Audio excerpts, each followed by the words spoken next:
The 2020 NFL Draft has come and gone, and today Zack and I are going to break down the 10 biggest steals. We each have 5 players who we believe were a steal. Zack doesn't know my 5, and I don't know his. We're going to go back and forth explaining why we think the player we selected was a steal. So yeah, super simple, and I'll let Zack start. My first one, I think you probably can figure this out. Okay. I'm going to go with Gino Stone, the safety out of Iowa. I got to see every single game Gino played because of being an Iowa fan. Gino went 219th to the Ravens, and I'm not saying that he should have gone top 4 because he wasn't, but to go the 7th round, I feel like he's a very solid NFL safety, like could be a great number 2, like a Adrian Amos, and I saw him going in the 5th round. All right, well, I'm going to stay with the safeties, and I chose Xavier McKinney. There's been only 5 safeties to play over 450 snaps in box, slot, and at free safety over the past 2 years, and only one of those 5 produced a 70-plus grade at all 3 of those alignments, Xavier McKinney. Whether he was playing in coverage, rushing the passer, or trying to stop the run, McKinney performed at a high level. The Giants landing him at 36 overall was a massive steal. Next one that I went with was J.K. Dobbins. Dobbins was arguably, you could say, was the number 1 running back in the draft. I mean, some people might say Jonathan Taylor. Dobbins falling to the 55th pick, and the Ravens, I mean, it's just, again, another steal for the Ravens. I mean, and it's shocking that Dobbins went all the way down to 55. The Ravens had a great draft. They really did. My next choice was Jeudy. Not only was Jeudy the 5th best prospect in this draft, but he was the 2nd best wide receiver prospect we've ever seen since Amari Cooper at Alabama, and the Broncos somehow managed to get him at 15th overall. Todd McShay called Jeudy the best route runner he's ever seen. Yeah, let that sink in.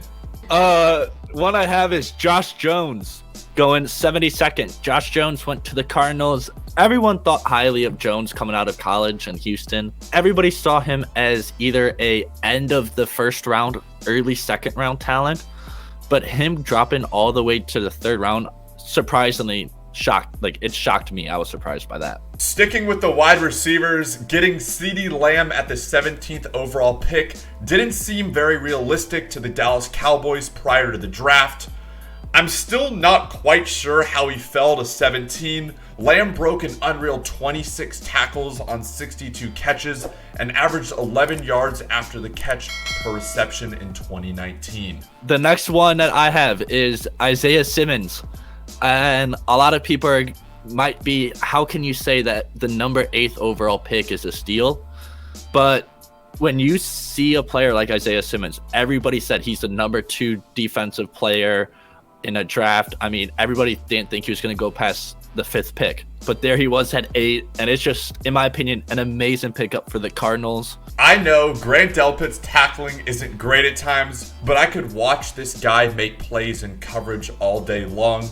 He's NFL ready in every regard. He was a playmaker in coverage for LSU with his short area quickness and massive wingspan, racking up 27 interceptions and forced incompletions over the past 3 seasons, which was tied for the most in college football. The Browns getting him at 44 will continue to haunt me.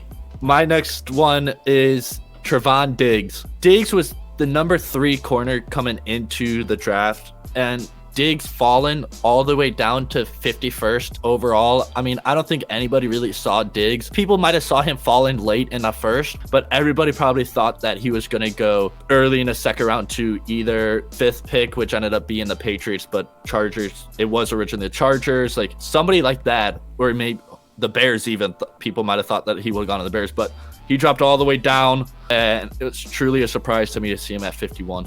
The New York Jets passed on wide receiver with the 11th pick, taking Louisville offensive lineman Makai Becton, but somehow still found themselves in a position to draft a number 1 target in the 2nd round. Meet 6'3", 207-pound Denzel Mims, who figures to form a deadly downfield connection with Sam Darnold. Even if Mims needs an extended adjustment period while he learns the finer points of route running, he has unmatched upside among day 2 receivers. Guys, I'm not gonna lie to you, and I know Zach's in the same boat. We thought for sure we were gonna overlap, but we somehow came up with 10. Thank you guys so much for watching. Zach, thank you so much for coming on. I'll leave his link down below. Is there anything you'd like to add, Zach? Not much. Bear down, baby. I will say, Jalen Johnson, Chicago Bear cornerback, I was close to putting on this list. I just thought you guys might think I'm a little biased, but, you know, Jalen's definitely up there. Gordon escapes on the run, throws, and it's picked off.